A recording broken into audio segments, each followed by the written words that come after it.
ঈদের দিন সবথেকে আনন্দের দিন প্রত্যেকটা মানুষের জীবনেই। কিন্তু যাদের আসলে এই টাকা পয়সা নাই, যারা এই মুহূর্তে নিজে এক প্যাকেট সেমাই কিনতে পারে না, যাদের 4-5 জন ছেলে মেয়ে আছে, তারা আসলে কীভাবে ঈদ যাপন করে আমি আপনাদেরকে বলি। আমি যখন ছোট ছিলাম অনেক গরিব ছিলাম ভাই। বাবা এক ঈদে একটা কাপড় দিত কি না তাও আমার মনে নাই। ঠিক আছে, প্রতি বছরে একটা ঈদের মাঝে আমাকে একটা কাপড় কিনা দিত কি না এটা আমার মনে নাই। যদি দিত তাও মনে করেন এক ভাইকে এক ঈদে দিলে পরের ঈদে আরেক ভাইকে দিত। ঠিক আছে, এটাই হচ্ছে ঈদ। মানে ঈদ যে আসলে কত আনন্দের ছিল, কত মজার ছিল, আসলে বলে বোঝাতে পারবো না। খাই আর কথা বলি। ঠিক আছে, মনে করেন যে আমি একটা লাউয়ের পিস নিছি খাওয়ার জন্য, এটা আমি অর্ধেক করে খাই। কিন্তু এই জিনিসটাই যদি আমি আরেক ললার সাথে যদি খাই, এই যে আরেকটার সাথে, তাহলে দেখবেন যে এই খাবারটা আমার পরিপূর্ণ হইতেছে। আমি যদি এটা যদি একবারে খাই তাহলে কিন্তু পরিপূর্ণ হয় না।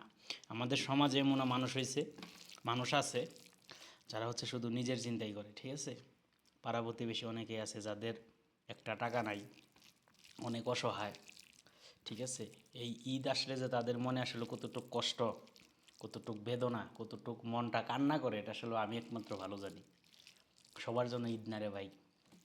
ঠিক আছে, আসলে সবার জন্য ঈদ না, ঈদ আসলেও একমাত্র ধনী ব্যক্তিদের জন্যই। এটাই আসলে সত্য কথা। এটাই সত্য কথা যে একমাত্র ঈদ হচ্ছে ধনী ব্যক্তিদের জন্যই, যাদের সামর্থ্য আছে তাদের জন্য ঈদ।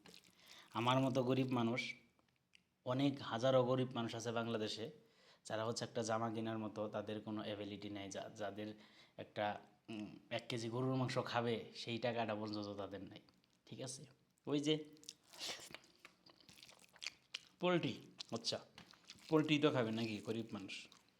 পোলট্রিটা যে খাবে সেই মানুষটাও আসলে পোলট্রি কেনার মতো অ্যাবিলিটি যদি না থাকে তাহলে সে কী খাবে? আমি দেখছি ভাই, আমি দেখছি বাংলাদেশে এমনও পরিবার আছে পোলট্রি কেনার মতো সামর্থ্য নাই। ঠিক আছে, তারপরেও তারা মনে করেন বেঁচে আছে, আল্লাহ পাক রিজিক দিতেছে, চলতেছে, খাইতেছে। সবার জন্যই দোয়া করি ভাই। এই পৃথিবীটা আসলেও সত্যিই অদ্ভুত। আল্লাহ পাক যারে দিছে বুঝছেন, মন ভইরা দিছে, কোনো অভাব নাই। সত্য কথা, যারে দিছে মনে করেন যে মন ভরে দিছে। যারে দেয় নাই তার দেখবেন এক ফালা টিনের চালও নাই, কাগজ দিয়ে বেড়াতে শুয়ে রয়েছে।